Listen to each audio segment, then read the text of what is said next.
सिंधुदुर्ग जिल्हा परिषदेच्या विषय समिती सभापतीच्या निवडी आज बिनविरोध झालेल्या आहेत.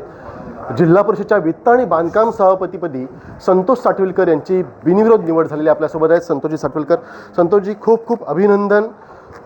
दुसरी टर्म जिल्हा परिषदची आणि दुसऱ्यांदा सभापतीपदाची संधी, काय पहिली प्रतिक्रिया?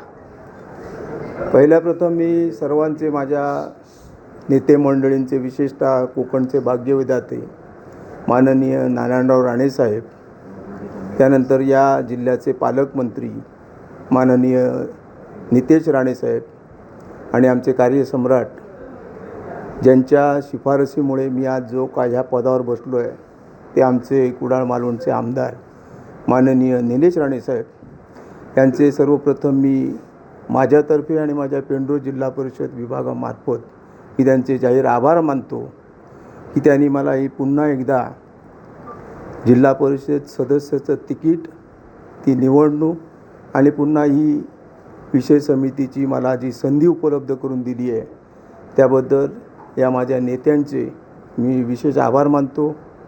यानंतर ज्यांच्यामुळे मी हे सगळं करू शकलो ते आमचे जिल्ह्याचे प्रमुख, माझे मार्गदर्शक माननीय दत्ता सामंतसाहेब यांच्या कृपेमुळे हे सर्व मला शक्य झालेलं आहे. आणि विशेष म्हणजे आमचे निलेश राणे साहेबांनी जो माझ्यावर विश्वास दाखवला आहे की जिल्हा परिषदेमध्ये मला ही दुसऱ्यांदा सभासद म्हणून संधी जी मिळाली ती त्यांच्यामुळेच मिळाली.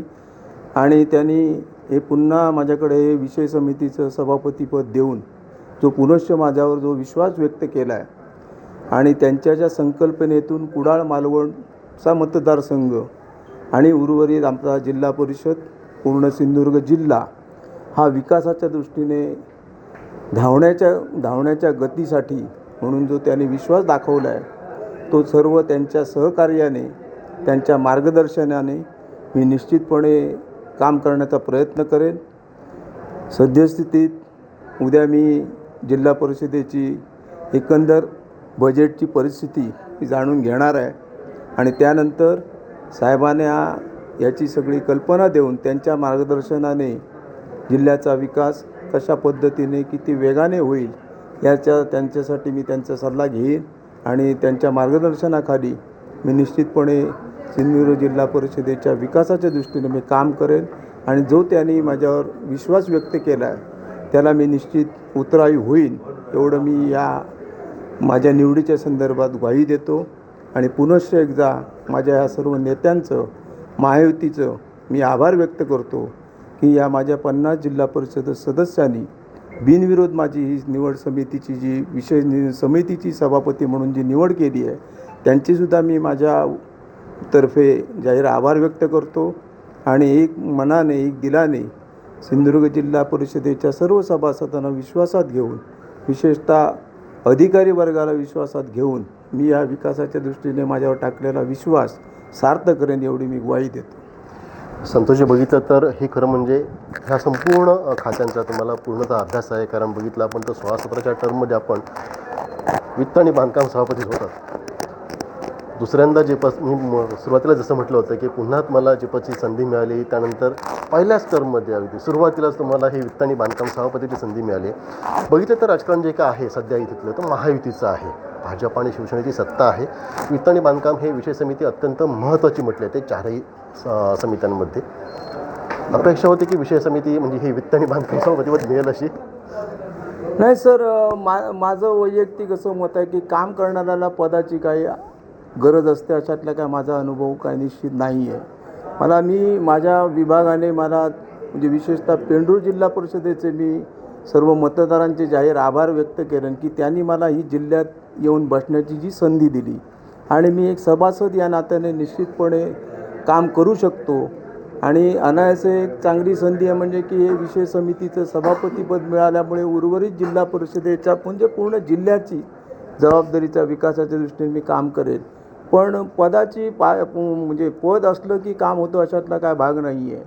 आता आमचे आमदार साहेब काम करत आहेत म्हणजे त्यांच्याकडे एक आमदारकीचं पद आहे म्हणून काय ते कुठेच कमी पडत नाहीत. आमचे दत्ता सामंत आहेत, त्यांनीसुद्धा कधी पदं घेतलेली नाहीत, पण ते आज सगळे सम्राट आहेत विशेषतः आपापल्या क्षेत्रामध्ये. त्यामुळे लोकांशी सहभाग आपल्या प्रामाणिकपणा या दृष्टीने ते सहज शक्य असं माझं वैयक्तिक मत आहे. संतोष, आपण जे म्हणताय ते अगदी योग्यच आहे, पण त्यासोबत एक सत्तेचं पाठबळ लागतं. आता बघितलं आपण तर जिल्हा परिषदमध्ये संपूर्ण सत्ता जी आहे ती महायुतीची आहे. राणे बंधूंचं तुम्हाला एक मोठं पाठबळ आहे, खासदार साहेब आहेत, राज्यात सत्ता आहे, देशात सत्ता आहे, ट्रिपल इंजिन आहे एक प्रकारे बघितलं आपण तर तुमच्या पाठीमागं. या ट्रिपल इंजिनच्या माध्यमातून केवळ पेंढूर जिल्हा परिषद मतदारसंघच नव्हे तर संपूर्ण जिल्ह्याचा ह्या जिल्हा परिषद बांधकाम आणि वित्त खात्याच्या माध्यमातून कशाप्रकारे आपण विकास साधाल, काय योजना?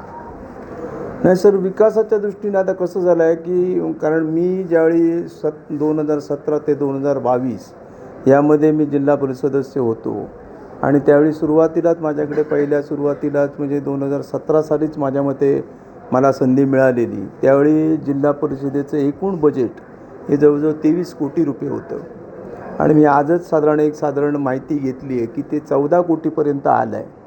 म्हणजे उद्या 26-27चं जे बजेट मांडलं जातं आहे ते साधारण अंदाजे टेंटेटिव्हली 14 कोटीपर्यंत जातं आहे.